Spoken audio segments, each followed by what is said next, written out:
Magandang araw po mga boxing fans natin dyan. Kumusta po? Boxing update po tayo. Kahapon po mga idol ay naibalita natin na itong si Cuadralas General Casimero ay gustong kunin ni Mayweather para labanan ang kanyang alaga na si Carmel Mutun mga idol. Maglaban daw sila dito sa 132 pounds. Kumbaga lightweight na yan mga idol, 135 pounds. At ikinatuwa ng ating mga boxing fans mga idol sapagkat talagang interesado itong si Mayweather. At siyempre malaking bayad yan mga idol sapagkat aakyat na naman itong si Casimero ng dalawang division uli mga idol mula sa 126 at dito sa 135 pounds mga idol. At dito nga mga idol ay hindi tinanggap ni Casimero ang offer ni Mayweather mga idol sapagkat mayroon siyang manager at mayroon din siyang promoter mga idol.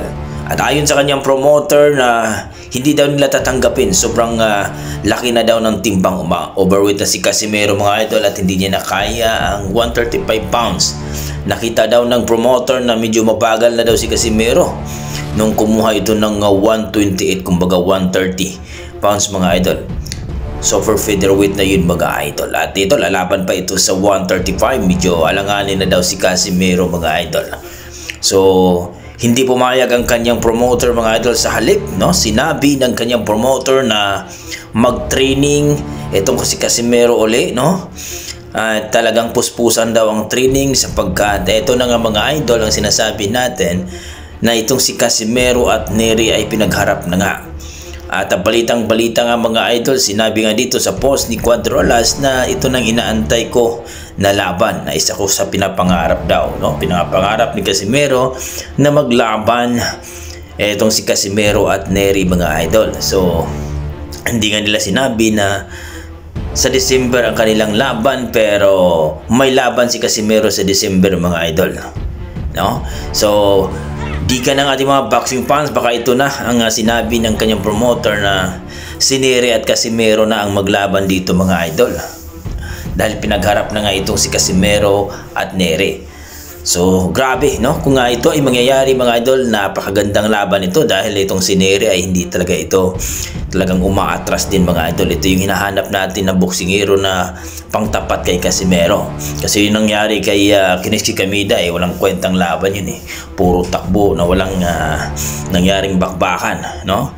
So sabi nga ng mga ating mga boxing fans ay walang kwentang laban yun. Pero ito kay Nery mga idol, asahan natin na itong laban ni Nery at ni Casimero, napakagandang laban talaga ito. Kaya ayon sa ating mga boxing fans, mag-training ng maayos si Casimero at kunin ang tamang timbang dito sa 122 pounds mga idol, dahil dito daw malakas si Casimero mga idol. Kung maalala nyo talagang si Casimero hindi basta-basta yan.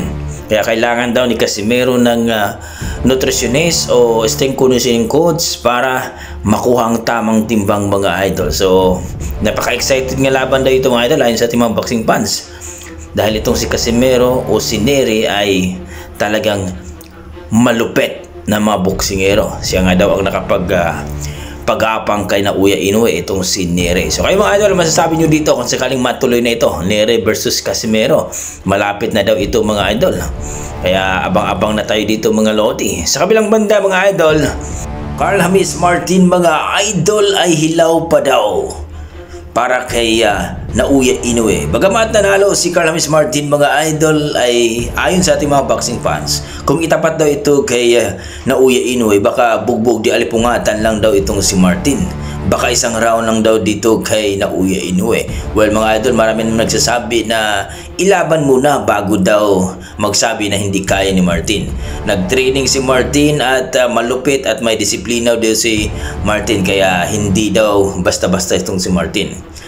Pero bumulta naman ang ating mga boxing fans na iba ang galawan ni Naoya Inoue kapag maramdaman ni Martin ang lakas ni Naoya Inoue at ang kanyang bilis at lakas, sigurado baka one round lang daw itong si Martin ni Naoya Inoue. Well mga idol, ano masasabi nyo dito sa pinapakita na laban ni Martin? Kaya na ba niya si Naoya Inoue?